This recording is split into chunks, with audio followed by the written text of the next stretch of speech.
नमस्कार, आप देख रहे हैं महाशक्ति एक्सप्रेस न्यूज चैनल।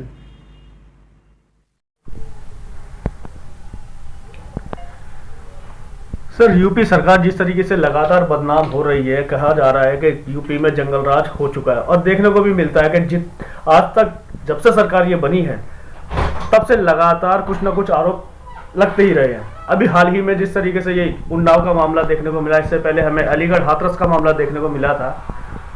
वहां भी ये कहा जा रहा था कि जिस प्रकार से दोषियों को सजा ना देकर के उनके माँ बाप को दोषी बना दिया गया था, यहाँ पर भी हमें इसी तरीके का कोई मामला नजर आता है। आपकी क्या राय है इसमें?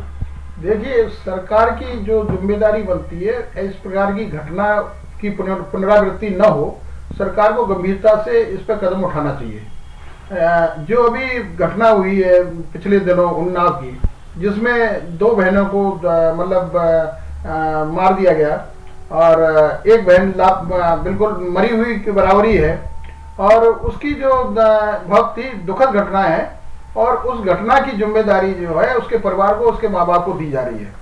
ये एक बहुत ही हृदय वेदनाक बात है कि इस प्रकार की घटनाएं दलित लड़कियों, दलित बच्चियों के साथ ही क्यों हो रही हैं। इससे पहले भी हाथरस में हुई थी और उस घटना में भी ये दोषारोपित किया गया था कि इसके भाई ने या इसकी माँ ने या इसके बाप ने इस तरीके का काम किया है जिससे कि वो लड़की की मृत्यु हुई है।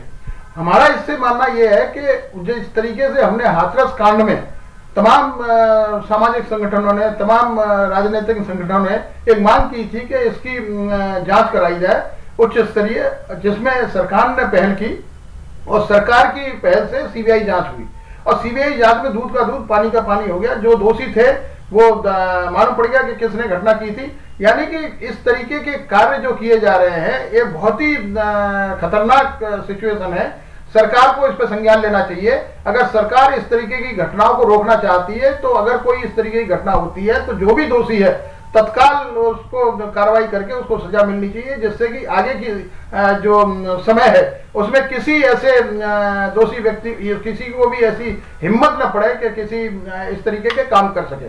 और मेरा तो ये मानना है कि इस तरीके की घटना पिछड़े और दलितों के साथ ही क्यों होती है।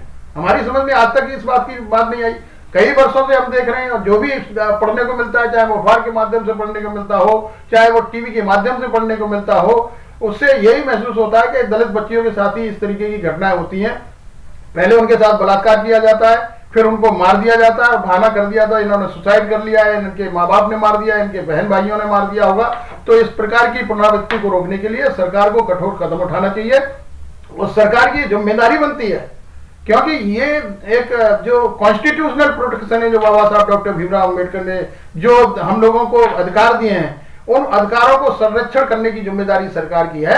अगर सरकार इस तरीके की पुनरावृत्ति होने देती है तो मैं तो समझता हूं कि कहीं ना कहीं सरकार की नाकामी है इसमें से।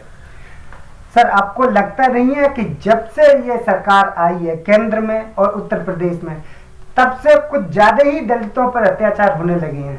आप क्या मानती हैं सर? देखिए, मैं कोई राजनीतिक व्यक्ति नहीं हूं, लेकिन मेरा ये मानना है कि आप पिछले आंकड़ों को उठा के देख लें और इन आंकड़ों को उठा के देख लें, तो ऐसी घटना में पुनरावृत्ति हुई है। तो इससे स्वयं ये जाहिर होता है कि सरकार को इस विषय पर गंभीर नहीं है और ना ही सरकार इस विषय पर अपनी गंभीरता दिखाना चाहती है। तो मैं इतना ही कहूंगा कि ये घटनाएं बढ़ रही हैं इस सरकार के समय में। देश को आजाद हुए 70 साल से अधिक समय हो गया है, लेकिन अभी भी लोगों की मानसिकता में दलित, पिछड़ा, SC, ST, OBC ये कूट कूट के भरा वो अभी तक निकल नहीं रहा। आप इसको कैसे देखते हैं?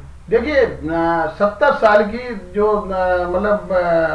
समय है जिसमें बाबा साहब डॉक्टर भीमराव अंबेडकर ने जो संविधान बनाया था, उन्होंने उसमें बहुत सारा अध्ययन किया, क्योंकि उन्होंने उस समय इतनी प्रताड़ना और इतना समय देखा था जिससे उनको ये महसूस हुआ था कि भाई हमारे समाज के साथ में या हमारे लोगों के साथ किस तरीके का बर्ताव होता है। मैं आगे आने वाले समय में अपने कम से कम समाज को बचाने के लिए ऐसा कोई काम करने का प्रयास करूंगा जिससे कि मेरे समाज के लोग सम्मान की जिंदगी जी सकें। और सम्मान की जिंदगी के जीने के लिए बाबा साहब डॉक्टर भीमराव अंबेडकर ने हमें संविधान दिया।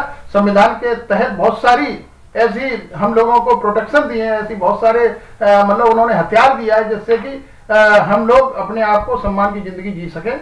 लेकिन जो आजकल जो चल रहा है कि जिस तरीके से समाज में अनुसूचित जाति जनजाति के लोगों को नीचा दिखाने का प्रयास किया जा रहा है, उनके साथ अत्याचार किया जा रहा है, उनके साथ दुराचार किया जा रहा है, उनके बच्चियों के साथ बलात्कार किया जा रहा है। ऐसे ये महसूस कराया जा रहा है कि आपकी औकात वही है जो आज 100 साल पहले थी, आपको वही रहना पड़ेगा जो 100 साल पहले थे।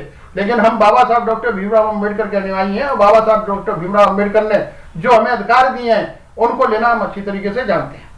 सर, मेरा एक सवाल है आपसे। देश में जो राष्ट्रपति हैं दलित हैं, जब मंदिर की ओपनिंग होती है, जब उसका श्री गणेश किया जाता है जैसे हिंदू लोग कहते हैं, तब दलित राष्ट्रपति को नहीं बुलाया जाता। लेकिन अब जब चंदा काटने की बारी आती है तो दलित राष्ट्रपति के पास जाके उनसे चंदा मांग लिया जाता है। वो चंदा उनके लिए जायज है, लेकिन उनको बुलाना मंदिर के जो शुरुआती दिनों में वो क्यों नाजायज लगा उन लोगों को? आपको इससे नहीं लगता कि अभी भी दलित को वही समझा जा रहा है?